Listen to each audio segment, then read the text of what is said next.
परमात्मा की लाठी में आवाज नहीं होती। एक साधु वर्षा के जल में प्रेम और मस्ती से भरा चला जा रहा था कि साधु ने एक मिठाई की दुकान को देखा जहां एक कढ़ाई में गर्म दूध उबाला जा रहा था, तो मौसम के हिसाब से दूसरी कढ़ाई में गर्मा गर्म जलेबियां तैयार हो रही थी।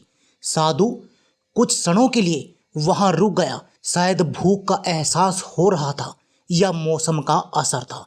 साधु हलवाई की भट्टी को बड़े गौर से देखने लगा। साधु कुछ खाना चाहता था, लेकिन साधु की जेब ही नहीं थी तो पैसे भला कहाँ से होते। साधु कुछ पल भट्टी से हाथ सेकने के बाद चला ही जाना चाहता था कि नेक दिल हलवाई से ये देख रहा न गया और एक प्याला गर्म दूध और कुछ जलेबियां साधु को खाने को दे दी। साधु ने गर्म जलेबियां गर्म दूध के साथ खाई और फिर हाथों को ऊपर की ओर उठाकर हलवाई के लिए प्रार्थना की, फिर आगे के लिए चल दिया। साधु बाबा का पेट भर चुका था। दुनिया के दुखों से बेपरवाह वो फिर एक नए जोश से बारिश के गंदले पानी के छींटे उड़ाता चला जा रहा था। वह इस बात से बेखबर था कि एक युवा नवविवाहित जोड़ा भी वर्षा के जल से बचता बचाता उसके पीछे चला आ रहा है। एक बार इस मस्त साधु ने बारिश के गंदले पानी में जोर से लात मारी। बारिश का पानी उड़ता हुआ सीधा पीछे आने वाली युवती के कपड़ों को भिगो गया। उस औरत के कीमती कपड़े कीचड़ से लथपथ हो गए। उसके युवा पति से यह बात बर्दाश्त नहीं हुई, इसलिए वह आस्तीन चढ़ाकर आगे बढ़ा और साधु के कपड़ों को पकड़कर खींचकर कहने लगा, अंधा है, तुमको नजर नहीं आता? तेरी हरकत की वजह से मेरी पत्नी के कपड़े गीले हो गए हैं और कीचड़ से भर गए हैं। साधु यह सुन हक्का बक्का सा खड़ा था, जबकि इस युवा को साधु का चुप रहना नाखुशगवार गुजर रहा था। महिला ने आगे बढ़कर युवा के हाथों से साधु को छुड़ाना भी चाहा, लेकिन युवा की आंखों से निकलती नफरत की चिंगारी देख वह फिर पीछे खिसकने पर मजबूर हो गई। राह चलते राहगीर भी उदासीनता से यह सब दृश्य देख रहे थे, लेकिन युवा के गुस्से को देखकर किसी में इतनी हिम्मत नहीं हुई कि उसे रोक पाते, और आखिर जवानी के नशे में चूर इस युवक ने एक जोरदार थप्पड़ साधु के चेहरे पर जड़ दिया। बूढ़ा साधु थप्पड़ की ताब ना झेलता हुआ लड़खड़ाता हुआ कीचड़ में जा गिरा। युवक ने जब साधु को नीचे गिरता देखा तो मुस्कुराते हुए वहां से चल दिया। बूढ़े साधु ने आकाश की ओर देखा और उसके होठों से निकला, वाह मेरे भगवान, कभी गर्म दूध जलेबियां और कभी गर्मा गर्म थप्पड़, लेकिन तू अगर चाहे मुझे भी वो ही पसंद है। यह कहता हुआ वह एक बार फिर अपने रास्ते पर चल दिया। दूसरी ओर वह युवा जोड़ा अपनी मस्ती को समर्पित अपनी मंजिल की ओर अग्रसर हो गया।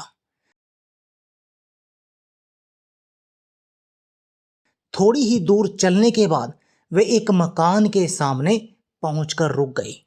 वे अपने घर पहुंच गए थे। वो युवा अपनी जेब से चाबी निकालकर अपनी पत्नी से हंसी मजाक करते हुए ऊपर घर की सीढ़ियां तय कर रहा था। बारिश के कारण सीढ़ियों पर फिसलन हो गई थी। अचानक युवा का पैर फिसल गया और वह सीढ़ियों से नीचे गिरने लगा। महिला ने बहुत जोर से शोर मचाकर लोगों का ध्यान अपने पति की ओर आकर्षित करने लगी, जिसकी वजह से उसके संबंधी और दूसरे लोग तुरंत सहायता के लिए युवक की ओर लपके और अस्पताल ले गए। युवक का सिर फट गया था और कुछ ही देर में ज्यादा खून बहने लगा।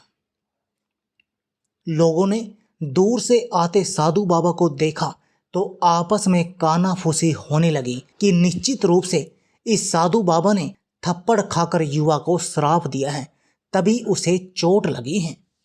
दूसरे युवकों ने यह बात सुनकर साधु बाबा को घेर लिया। एक युवक कहने लगा कि आप कैसे भगवान के भक्त हो जो केवल एक थप्पड़ के कारण युवा को श्राप दे बैठे। भगवान के भक्त में रोष व गुस्सा हरगिज नहीं होता। आप तो जरा सी असुविधा पर भी धैर्य न कर सके। साधु बाबा कहने लगे, भगवान की कसम, मैंने इस युवा को श्राप नहीं दिया। अगर आपने श्राप नहीं दिया तो ऐसा नौजवान युवा सीढ़ियों से कैसे गिरा कि उसे इतनी गंभीर चोट आ गई। तब साधु बाबा ने दर्शकों से एक अनोखा सवाल किया कि आप में से कोई इस सब घटना का चश्मदीद गवाह मौजूद है। एक युवक ने आगे बढ़कर कहा, हाँ, मैं इस सब घटना का चश्मदीद गवाह हूं। साधु ने अगला सवाल किया, मेरे कदमों से जो कीचड़ उछला था, क्या उसने युवा के कपड़ों को दागी किया था? युवा बोला, नहीं, लेकिन महिला के कपड़े जरूर खराब हुए थे। साधु ने पूछा, फिर युवक ने मुझे क्यों मारा?